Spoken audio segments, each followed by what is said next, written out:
3주차 기독교 지성과 영성 수업이 되겠습니다. 지난주는 부흥의 기간이었기 때문에 우리가 말씀을 통해서 은혜를 받는 시간이었습니다. 오늘은 제1장 펠라기우스와 어거스틴의 신학에 관해서 살펴보게 되고, 이 두 사람을 통해서 기독교 지성과 영성의 문제를 다루어 보도록 하겠습니다. 자, 그러면 우리가 수업을 시작하도록 하겠습니다.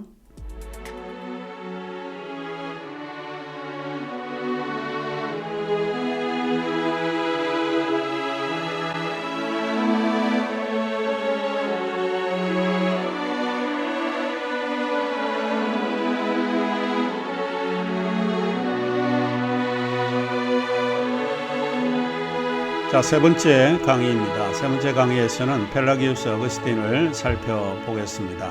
지난 두 번째 시간에 이어서 펠라기우스의 사상을 간단하게 요약을 하겠습니다. 우리 교재를 보시면은 조금 더 쉽게 이해할 수 있을 거라고 생각을 합니다. 자, 일단 첫 번째로 펠라기우스가 주장하는 것은 인간의 의지는 하나님의 선물이다라고 주장을 합니다. 그가 이제 강조하는 것은 인간의 의지입니다. 자유로운 의지입니다. 이 의지는 우리가 불필요한 것이 아니라 하나님의 은총이요 하나님의 선물이다라고 주장을 합니다. 펠라기우스는 동시대의 신학에 대해서 매우 비판적인 입장을 가지고 있었습니다. 당시의 신학은 인간의 무분별한 타락으로 인해서 도덕적으로 많은 문제를 야기했기 때문에 그러지 않았을까 싶습니다. 이 같은 도덕적인 문제의 근원이 무엇인가 하면 원죄 교리입니다. 오리지널, Doctrine of Original Sin이라고 하는 이 원죄 교리에서 비롯되었다고 펠라기우스는 믿었습니다. 구체적으로 그가 염두에 둔 사람이 누군가 하면 어거스틴이었는데, 어거스틴의 그 원죄설에 대해서 펠라기우스는 비판을 했고요. 그 비판은 부정적이고 상당히 냉소적인 그런 입장에서 펠라기우스가 비판을 했다라고 볼 수 있습니다. 역사적인 기록에 따르면 405년경 펠라기우스가 로마에 도착을 했을 때 펠라기우스는 어거스틴의 고백론의 문장에서 충격을 받고 있다라고 볼 수 있습니다. 어거스틴의 고백은 이렇게 기록이 되어 있습니다. 나의 바라는 바 모든 희망은 당신의 넘치는 은총 안에 거하는 것이요 다만 그것만이 나의 희망입니다. 당신이 명령하시는 바요 당신이 바라시는 바를 명령하소서.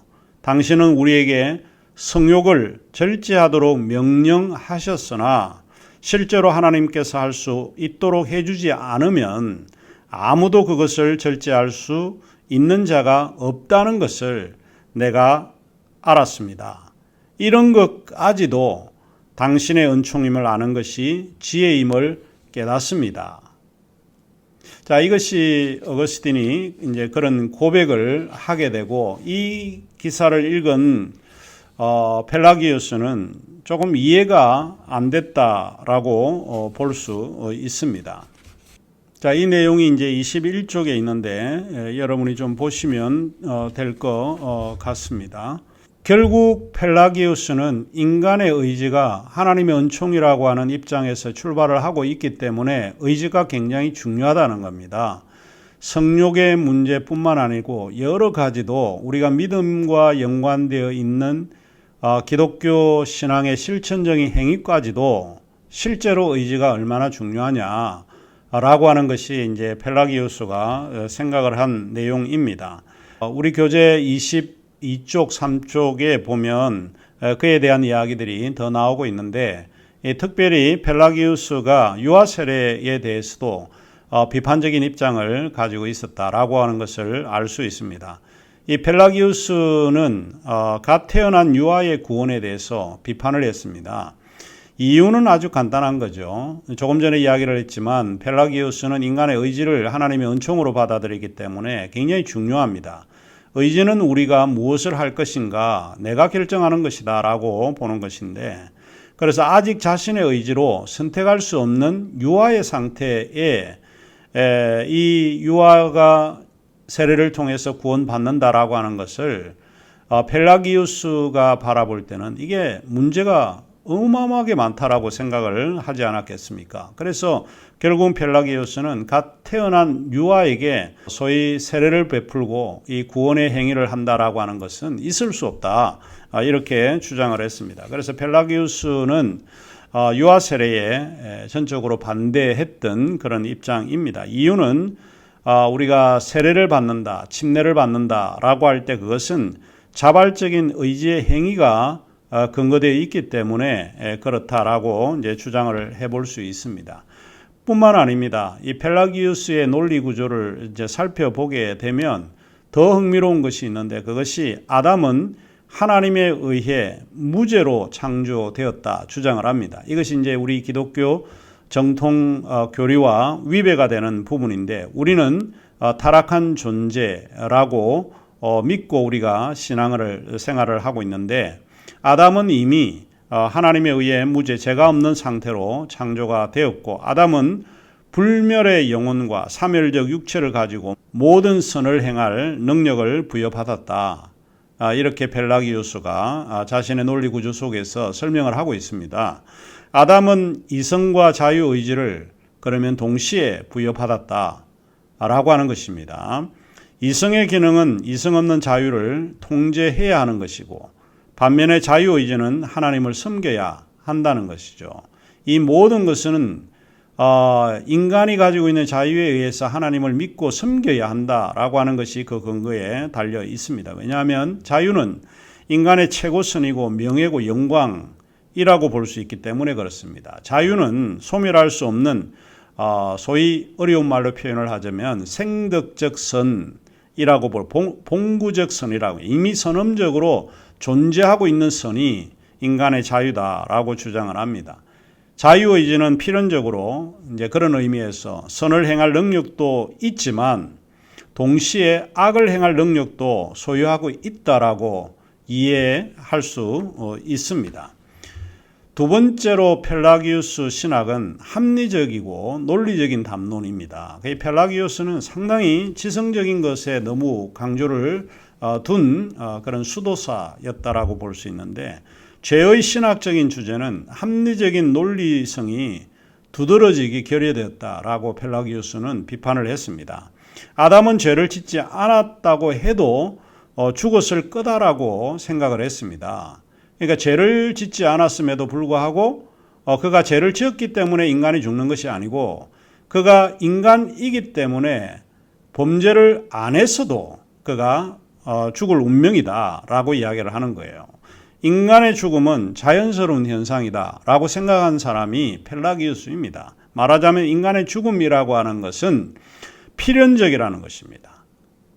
이제 이런 맥락에서 아담의 죄가 모두 인류에게 유전이 된다라고 하면 그리스도의 의도 동일하게 그리스도를 믿지 않는 사람에게 유전되어야 맞지 않느냐? 그게 마땅한 바다라고 생각하는 겁니다. 왜 죄만 유전이 되고 선은 유전이 안 되냐? 이렇게 따져 물은 사람이 펠라기우스입니다. 굉장히 설득력이 있죠. 또 여러분이 설득돼서 이런 위험한 그 신학에 빠지지 않기를 바랍니다.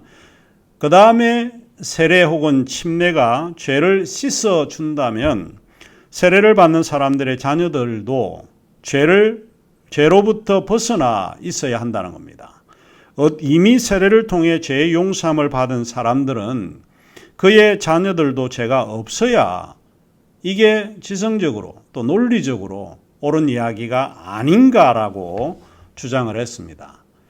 그 다음에 세 번째로 펠라기우스의 사상을 생각을 해보면 신앙과 또 이 영성이라고 하는 것은 고정화되고 개념화된 것에 대해서 저항을 한다라고 이해해 볼 수 있습니다. 그러니까 펠라기우스의 영성은 상당히 고정화되거나 또 개념화된 게 아니다라고 이해해 볼 수 있습니다. 신앙은 고정되거나 개념화된 지식의 틀 속에 가둘 수 없습니다. 신앙은 실천입니다. 우리의 행동에 의해서 얻어지는 것이 신앙입니다. 실제로 도덕주의자는 열매와 실행이 없는 죄의 고백에 관한 태도를 나무랍니다. 펠라기우스가 그랬습니다. 그것이 사회나 국가의 근간을 뒤흔드는 그런 것이라고 여겼습니다. 도덕적 행실은 우리의 기독교적 삶의 가치를 더욱 값지게 만든다 라고 하는 것입니다. 퍼터슨과 마이클 윌리엄스가 이 펠라기우스에 대한 평가를 이렇게 했습니다. 펠라기우스주의가 신적 은총에 관해서는 매우 위험스러운 평가를 절하시키고 있고 고유한 인간의 능력에 대해서는 과도하게 낙관적 이미지를 제공했다 라고 하는 것입니다.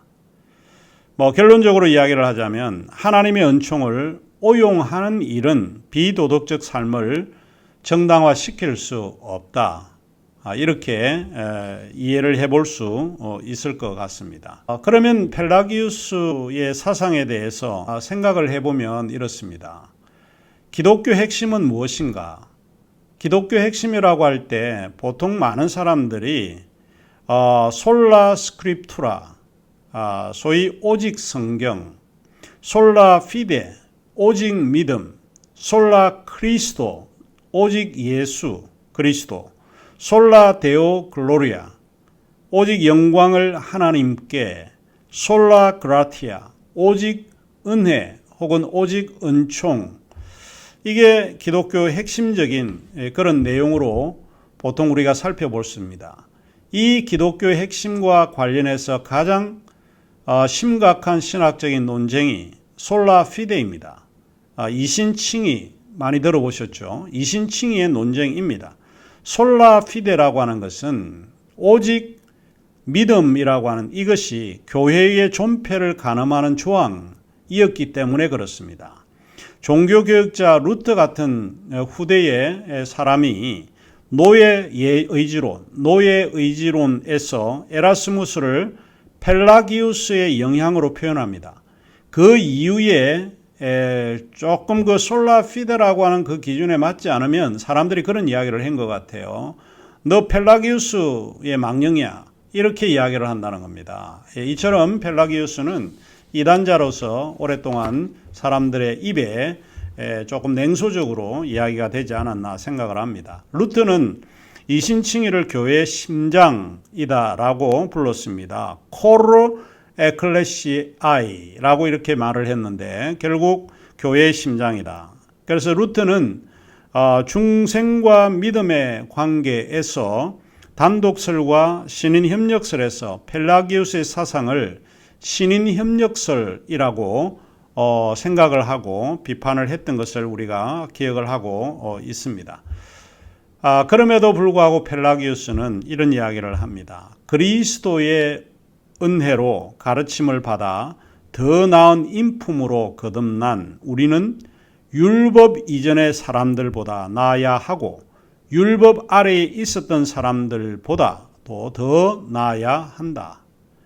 결국은 이제 그가 주장하는 내용들을 우리가 살펴보게 되면 뭘 이야기를 할 수 있는가 하면 결국 그것이 우리가 하나님이 주신 인간의 의지를 통해서 더 나은 사람으로 우리의 보다 나은 성품의 인간으로 조금 나아졌으면 하는 그것이 아마 펠라기우스가 바랬던 바가 아니었을까 생각을 합니다.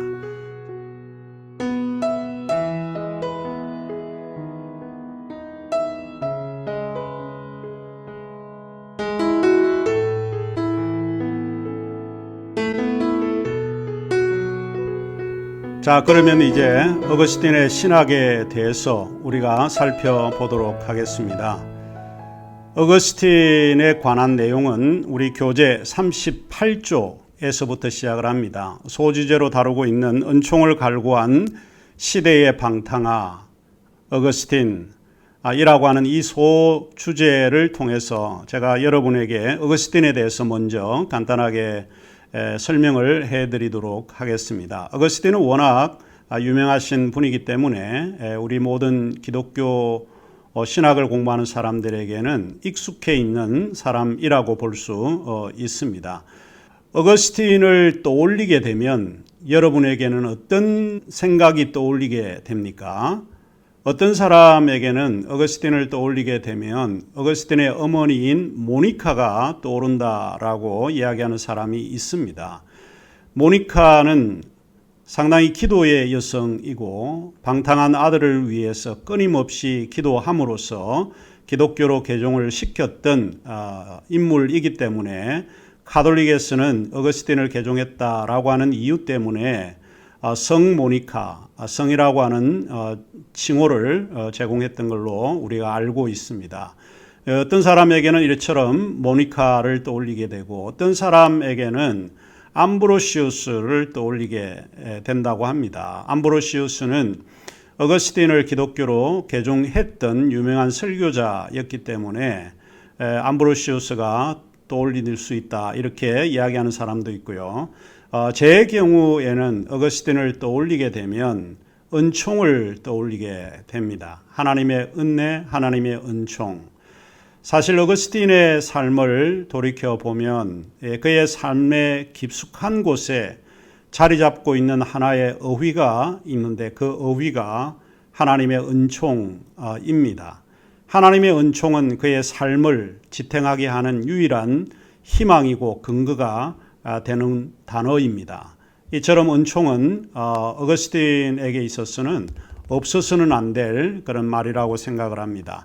자, 교재 38쪽에서 잠시 읽어보면 어거스틴이 살았던 시대는 순수한 의미에서 로마 제국의 마지막 수십 년간에 해당이 되는 그런 시기였습니다. 그가 죽은 430년에는 이미 게르만의 야만족이었던 반달족이 북아프리카 해안의 도시라고 불리는 히포를 포위하고 있었습니다.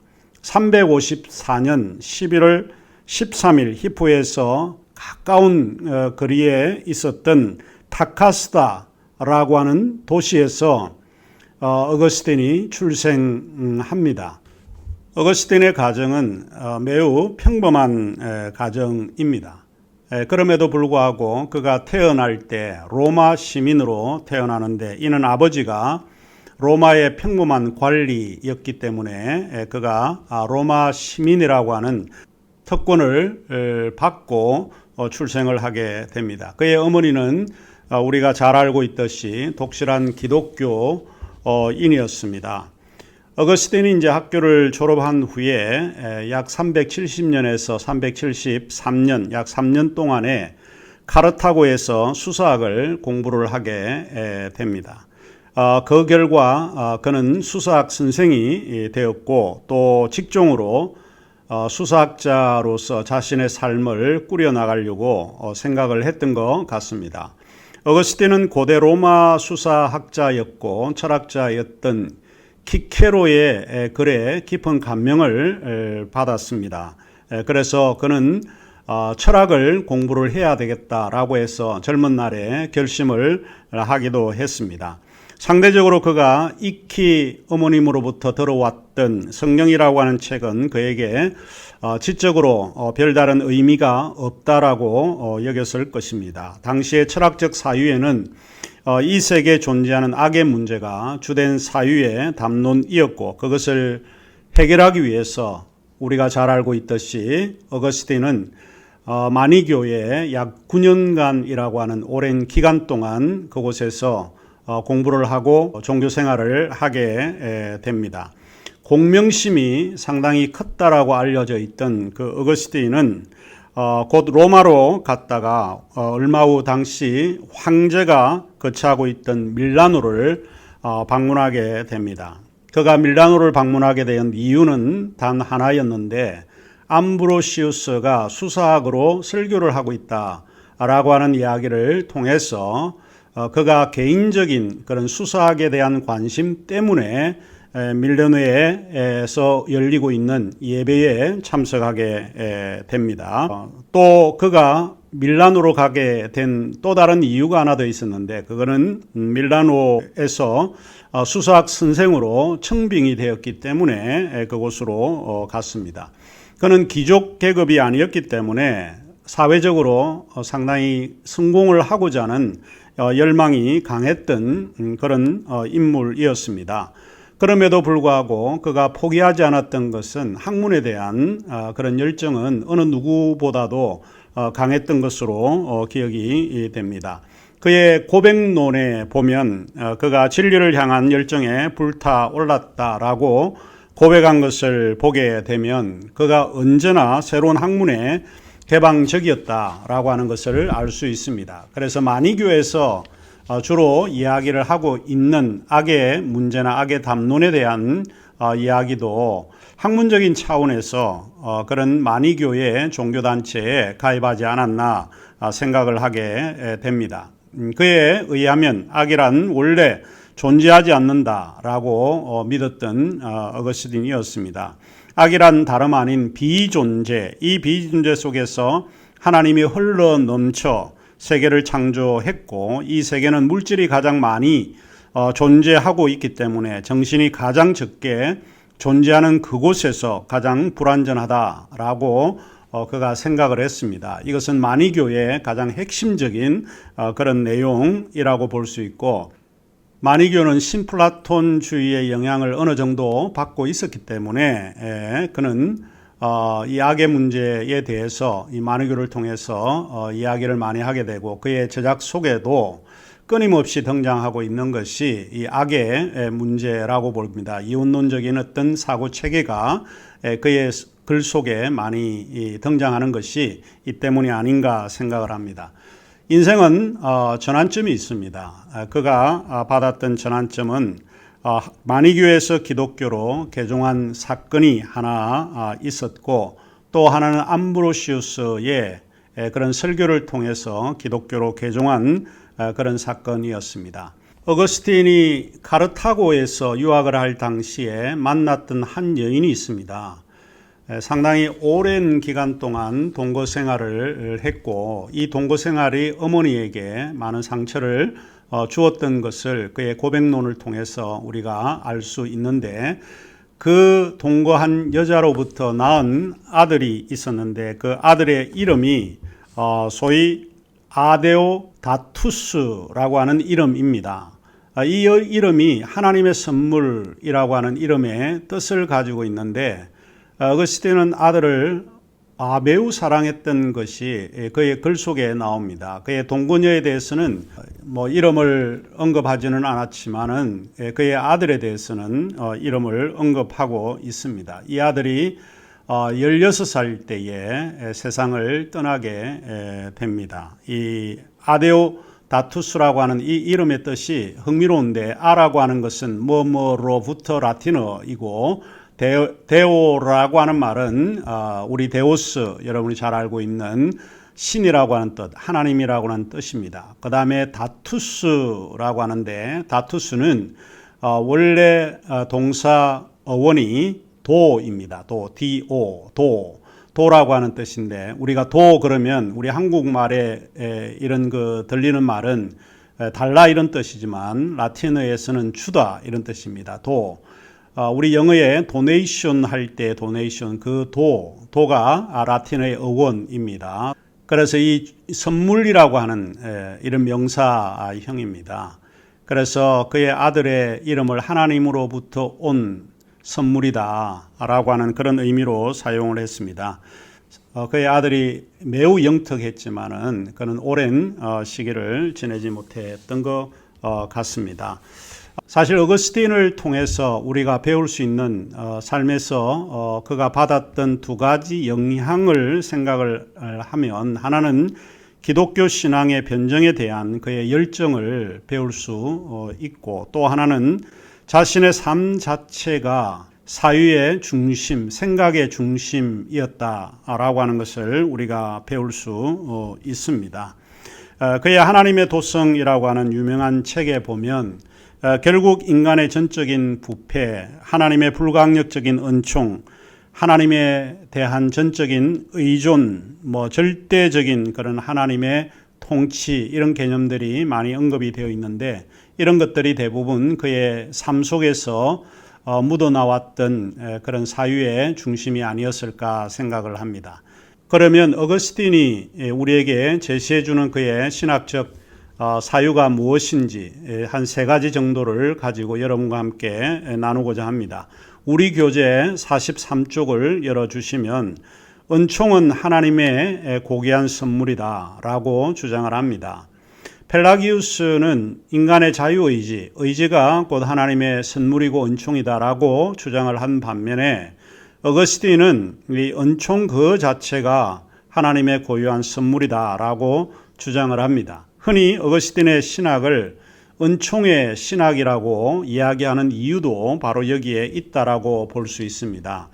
하나님의 은총은 숨막히는 도시의 밤하늘을 수놓은 별들과 같지 않을까 생각을 합니다. 칠흑 같은 밤하늘에 총총이 박힌 무수한 별들은 하나님의 은총으로 제각기 자신들의 영광과 아름다움을 드러내고 있다고 볼 수 있는데요.